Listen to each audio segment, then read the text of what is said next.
The Tower of Babel is an origin myth and parable in the book of Genesis, meant to explain the existence of different languages and cultures. According to the story, a united human race speaking a single language migrates to Shinar, Lower Mesopotamia, where they agree to build a great city with a tower that would reach the sky.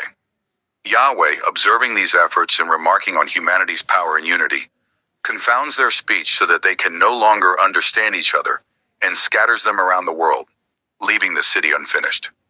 Some modern scholars have associated the Tower of Babel with known historical structures and accounts, particularly from ancient Mesopotamia. The most widely attributed inspiration is at Temenanki, a ziggurat dedicated to the god Marduk in Babylon, which in Hebrew was called Babel. A similar story is also found in the ancient Sumerian legend Enmerkar and the Lord of Arada, which describes events and locations in southern Mesopotamia. The phrase Tower of Babel does not appear in Genesis nor elsewhere in the Bible. It is always the city and the tower, or just the city.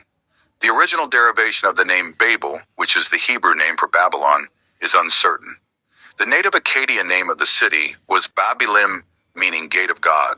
However, that form and interpretation itself are now usually thought to derive from Akkadian folk etymology, applied to an earlier form of the name, Bibliya, of unknown meaning, and probably non-Semitic origin.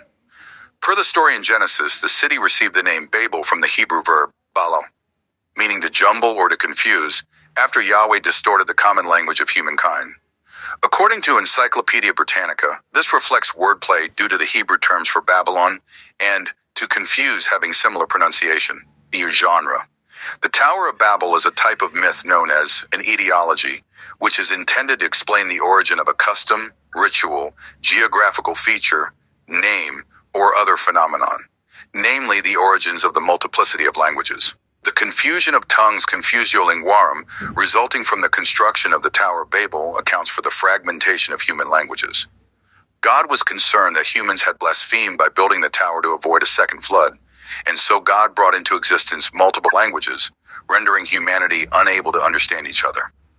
Prior to this event, humanity was stated to speak a single language, although the preceding Genesis 10:5 states that the descendants of Japheth, Gomer, and Javan dispersed with their own tongues.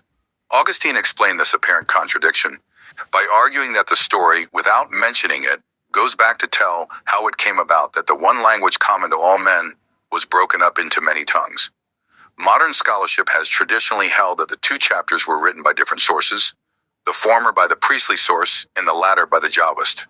However, that theory has been debated among scholars in recent years. Themes. The story's theme of competition between God and humans appears elsewhere in Genesis, in the story of Adam and Eve in the Garden of Eden.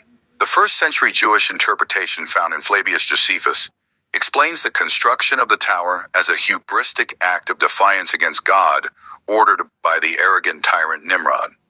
There have been some contemporary challenges to this classical interpretation, with emphasis placed on the explicit motive of cultural and linguistic homogeneity mentioned in the narrative, verses 1, 4, 6. This reading of the text sees God's actions not as a punishment for pride, but as an etiology of cultural differences, presenting Babel as the cradle of civilization. Height. The book of Genesis does not specify the tower's height. The phrase, "its top in the sky," verses 4, was an idiom for impressive height, rather than implying arrogance. The book of Jubilees mentions the tower's height as being 5,433 cubits and 2 palms, or 2,484 m, 8,150 feet. About 3 times the height of Burj Khalifa, or roughly 1.6 miles high, 1021. The apocryphal Third Apocalypse of Baruch mentions that the Tower of Strife reached a height of 463 cubits, or 211.8 m, 695 feet, taller than any structure built in human history until the construction of the Eiffel Tower in 1889, which is 324 m, 1,063 feet in height. Gregory of Tours, writing 594, quotes the earlier historian Orosius 417, as saying the tower was laid out 4 square on a very level plain. Its wall, made of baked brick cemented with pitch, is 50 cubits, 23 m or 75 feet, wide, 291.5 m or 300 feet, high, 470 stades, 82.72 kilometers, or 51.4 miles, in circumference. A stade was an ancient Greek unit of length, based on the circumference of a typical sports stadium of the time, which was about 176 meters, 577 feet. 25 gates are situated on each side, which make in all 100.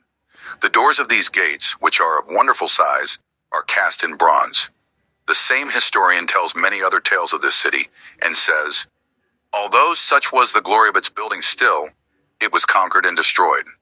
A typical medieval account is given by Giovanni Vidani, 1300.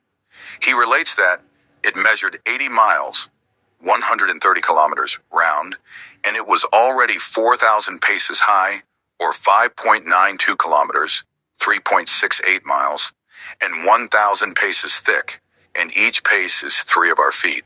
The 14th century traveler John Mandeville also included an account of the tower, and reported that its height had been 64 furlongs, or 13 kilometers, 8 miles, according to the local inhabitants. The 17th century historian Verstegen provides yet another figure, quoting Isidore.